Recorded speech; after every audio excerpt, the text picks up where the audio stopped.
ठरलं तर मग मालिकेच्या आजच्या भागात आपण पाहणार आहोत की आता प्रियाने फोन केल्यानुसार गोरेबाई अर्जुनच्या केबिनमध्ये जाऊन अर्जुन यायच्या आधीच आता कॉन्ट्रॅक्ट पेपरची फाईलची शोधाशोध करत असतात. गोरेबाई आता खूप इकडे तिकडे फाईल शोधतात, परंतु गोरेबाईंना फाईल कुठेच भेटत नसते. इतक्यातच तिथे अर्जुनची एंट्री होते आणि अर्जुन जेव्हा गोरेबाईंना बघतो तेव्हा गोरेबाई प्रचंड घाबरतात. तर गोरेबाईंना अर्जुन म्हणतो की मी केबिनमध्ये येण्याआधी कोणीही केबिनमध्ये यायचे नाही, हा रूल तुम्ही विसरला आहात का? तेव्हा गोरेबाई आता खोटं नाटक करत अर्जुनला सांगतात की सबनीस केसची फाईल शोधत होते, म्हणजे खूप अर्जंट काम होतं ना. तेव्हा अर्जुन म्हणतो टेबलवरतीच आहे, घ्या. आणि अर्जुन जेव्हा गोरेबाई जात असतात तेव्हा त्यांना बजावून सांगतो की तो आल्याशिवाय अजिबात या केबिनमध्ये पाऊलही टाकायचा नाही आणि त्यांना जाण्यासाठी सांगतो. अर्जुनचं कामामध्ये अजिबात मन लागत नसतं. इतक्यातच तिथे कुसुमची एंट्री होते आणि कुसुम जेव्हा अर्जुनला हाक मारते तेव्हा अर्जुन म्हणतो की बसा ना तुम्ही, आणि अर्जुन आता त्यांना चहा पाण्यासाठी विचारतो. तर कुसुमताई आधीच चिडलेली असते अर्जुनवरती आणि कुसुमताई अर्जुनला म्हणते की चहा पाण्याच्या हवा पाण्याच्या गप्पा मारण्यासाठी मी इथे आलेलीच नाहीये, मला सायलीबद्दल तुमच्याशी काहीतरी महत्त्वाचं बोलायचं आहे. तेव्हा अर्जुन धक्क्याने आता कुसुमताईकडे पाहत राहतो. तर इकडे जेलमध्ये साक्षी महिपतीची भेट घेण्यासाठी आलेली असते. तर महिपती साक्षीची अवस्था पाहून म्हणतो की जेलमध्ये तर मी आहे, परंतु तू का सुकून गेली आहेस? तर पुढे महिपती साक्षीला म्हणतो की नागराज शेटने पैशाची काही सोय केली नाही आहे का, त्याचं टेन्शन आहे का? तेव्हा साक्षी म्हणते की ते सर्व काही होत राहील व अण्णा, परंतु मला या गोष्टीचं टेन्शन आहे की तो चैतन्य गडकरी, तो ना सतत कोणत्या ना कोणत्या विचारात असतो. मला असं वाटलं होतं की एंगेजमेंट नंतर तो पूर्णपणे माझ्यात अडकेल, परंतु नाही. तुम्हाला माहिती आहे का त्या दिवशी तो मला काय म्हणाला की आश्रम मर्डर केस जे आहे त्यामध्ये त्या दिवसभरात मी जे काही केलं ते एका पेजवर लिहून काढायला सांगितलं. मला एक कळत नाही तो काय एवढा इन्व्हॉल्व होतं या केसमध्ये.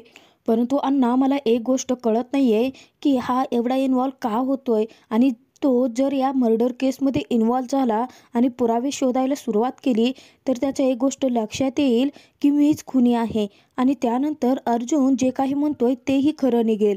तर पुढे महिपती म्हणतो की चंद्राला शिंगे फुटली तर समुद्र आटला तर या सगळ्या गोष्टींचं तुला काय देणं घेणं आहे, कशासाठी विचार करतेस तू याचा? आणि राहता राहिला तुझ्या विरोधात मिळणाऱ्या पुराव्यांचा प्रश्न, तर त्या अर्जुन सुभेदाराला तुझ्या विरोधात पुरावे सापडले नाहीत तर या लिंबू चैतन्य गडकरीला कसे सापडणार आहेत? त्यावरती साक्षी म्हणते की तुम्ही एक गोष्ट विसरताय का अण्णा, रविराज किल्लेदार अजिबात आपल्या बाजूनेच नाही आहे. तर साक्षी पुढे महिपतीला सांगते की त्या अर्जुन सुभेदाराला बरोबर समजलं आहे की तुम्ही माझ्यासोबत नाही आहे, म्हणजे मी एकटी पडले आहे आणि त्याने मला कोंडीत पकडलं आहे. तेव्हा महिपती साक्षीला सांगतो की तुझं ना त्या गोष्टीतल्या सशासारखं झालं आहे. आता पाठीवरती पान पडलं की आबाळ पडलं आबाळ पडलं असं मोठ्याने वरडत फिरायचं. तुझा बाप आत्ता तुझ्यासोबत जरी नसला ना तरीसुद्धा तो जेलमधून सूत्र हलवू शकतो. तर इकडे आता अर्जुन कुसुमताईने विचारतो की सायलीबद्दल काय सांगायचं आहे. तेव्हा कुसुमताई म्हणतात की तुम्ही दोघांनी मिळून जे लग्नाचं कॉन्ट्रॅक्ट केलं आहे त्याचे सर्व नियम तुमच्या लक्षात आहेत का? तेव्हा अर्जुन घाबरतो आणि अर्जुन स्वतःशीच म्हणत असतो की माझ्या मनातील फिलिंग्स मिसेस सायलीना नक्की कळल्या असतील आणि त्याचमुळे त्यांनी जाब विचारण्यासाठी कुसुमताईला माझ्याकडे पाठवलं असेल. तेव्हा कुसुमताई म्हणतात की काय विचारते मी? तर अर्जुन म्हणतो यस, माझ्याकडून सर्व नियम पाळले जात आहेत, परंतु काही प्रॉब्लेम झाला आहे का? तेव्हा कुसुमताई म्हणते की तुम्हीच सांगा ना, तुमचा काही प्रॉब्लेम झाला आहे का? तर अर्जुन सांगतो की कॉन्ट्रॅक्टच्या नियमामध्ये मी अजिबात कोणताही बदल नाही केला आहे. त्यावरती कुसुमताई म्हणते की मला एक गोष्ट क्लिअर करायची होती, शेवटी तुम्ही दोघेही माणसे आहात, परंतु अर्जुन सर तुम्ही या कॉन्ट्रॅक्टमध्ये सायलीमध्ये गुंतता तर नाही आहेत ना? तेव्हा अर्जुन जरासा घाबरलेला असतो. तर अर्जुन आता कुसुमताईला सांगतो की नाही, अजिबात नाही, कारण मी मिसेस सायलींसमोर सर्व काही क्लिअर केलं आहे, परंतु तुम्ही असं मला का विचारताय? तेव्हा कुसुमताई सांगतात की तुमचं कॉन्ट्रॅक्ट संपत आलं आहे ना. तर पुढे अर्जुन कुसुमताईंना सांगतो की कॉन्ट्रॅक्टमध्ये जेवढे काही नियम लिहिले गेले होते ते सर्व काही मी पाळले आहेत आणि कॉन्ट्रॅक्टवर सह्या करतानाच हे नियम मी मिसेस सायलींसमोर क्लिअर केले होते. तर कुसुमताई म्हणते की काही नाही, मला फक्त एवढंच विचारायचं होतं, कारण आमच्या सायलीचा तुमच्या घरामध्ये जीव अडकलाय आणि त्या घरातून बाहेर पडताना तिला खूप त्रास होणार आहे. मला माहिती आहे की आमच्या मधुभाऊंना सोडवण्यासाठीच तुम्ही हा कॉन्ट्रॅक्टचा प्रस्ताव आमच्यासमोर ठेवला होता आणि तशी धडपडही तुम्ही केलीत. अर्जुन सर, माझी फक्त तुमच्याकडून एवढीच अपेक्षा आहे की जेव्हा आमची सायली तुमच्या घरातून बाहेर पडेल तेव्हा तिला कोणताही त्रास नाही होणार आहे. तर अर्जुन आता मनामध्ये विचार करत असतो आणि स्वतःशीच बोलत म्हणायला लागतो की कसं सांगू कुसुमताई तुम्हाला, ऑलरेडी मी मिसेस सायलींमध्ये अडकलोय. परंतु मी ही गोष्ट जर मिसेस सायलींना सांगितले तर त्या कायमच्या माझ्या आयुष्यातून निघून जातील आणि तुम्ही सुद्धा एक सेकंदही आमच्या घरात त्यांना ठेवणार नाहीत. तर पुढे आता कुसुमताई अर्जुनला सांगतात की अर्जुन सर, आता तुमच्या कॉन्ट्रॅक्टचे काही दिवस शिल्लक आहे, त्यामुळे तुम्ही मला हे वचन द्या. कुसुमताई अर्जुनकडून वचन घेतात की इथून पुढे सायलीला कॉन्ट्रॅक्ट महागात पडणार नाही असंच वचन द्या. तेव्हा अर्जुन धक्क्यानेच कुसुमताईकडे पाहत असतो, परंतु अर्जुनच्या मनात सायलीसाठी वेगळीच चलबिचल चालू असते. तर अर्जुन सुद्धा आता उठतो आणि अर्जुन खूप विचार करून आता कुसुमताईला वचन देत म्हणतो की आय प्रॉमिस, माझ्याकडून सायलीला कोणताही आणि कसलाही त्रास नाही होणार आहे. तर कुसुमताई म्हणतात की ठीक आहे, मग मी एवढंच विचारण्यासाठी आले होते. आणि त्यानंतर कुसुमताई आता तिथून निघतात. तर कुसुमताई गेल्यानंतर अर्जुन खूप हर्ट झालेला असतो. अर्जुनच्या डोळ्यातून अश्रू यायला लागलेले असतात. तर इकडे किल्लेदारांच्या घरी आता प्रियाने अर्जुन आणि तिच्या एंगेजमेंट दिवशी जो ड्रेस घातलेला होता, जे सोन्याचे नेकलेस घातलेले होते, ते सर्व काही काढलेलं असतं आणि त्या आठवणी ताज्या करत स्वतःशीच प्रिया म्हणत असते की माझ्या आणि अर्जुनच्या एंगेजमेंट दिवशी हाच ड्रेस मी घातला होता आणि म्हातारीने माझ्यासाठी हा सोन्याचा हार दिला होता, परंतु हे सर्व काही मी वाया नाही जाऊ देणार.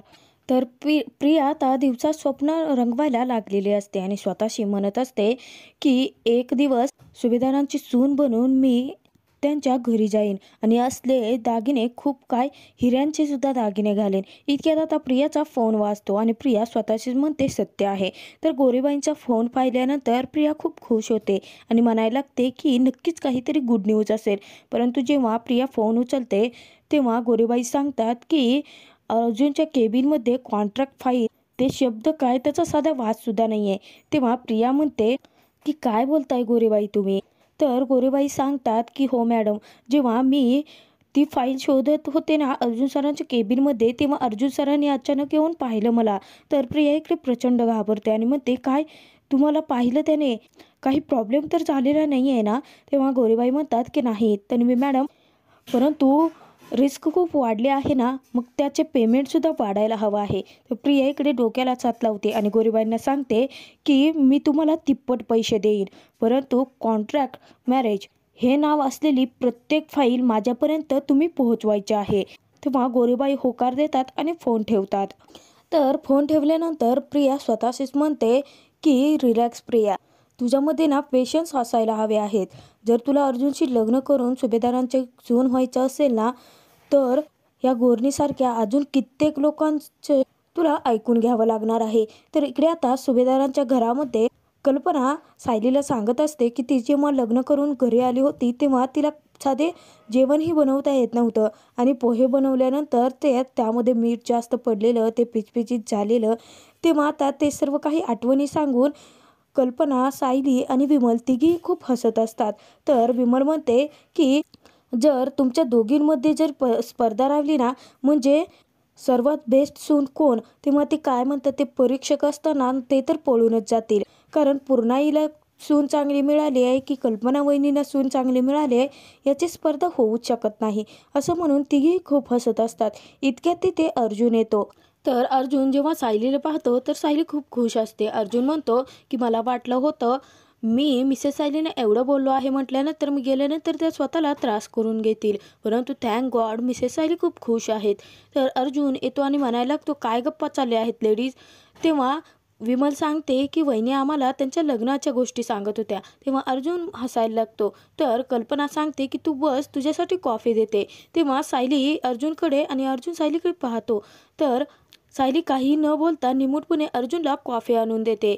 तर जेव्हा आता सायली अर्जुनला पाणी आणून देते तेव्हा अर्जुन पाहतो तर सायलीचे डोळे सुजलेले असतात. तर अर्जुन म्हणतो तू रडलेस का सायली. तेव्हा सायली मान खालती घालते आणि नाही असं सांगते.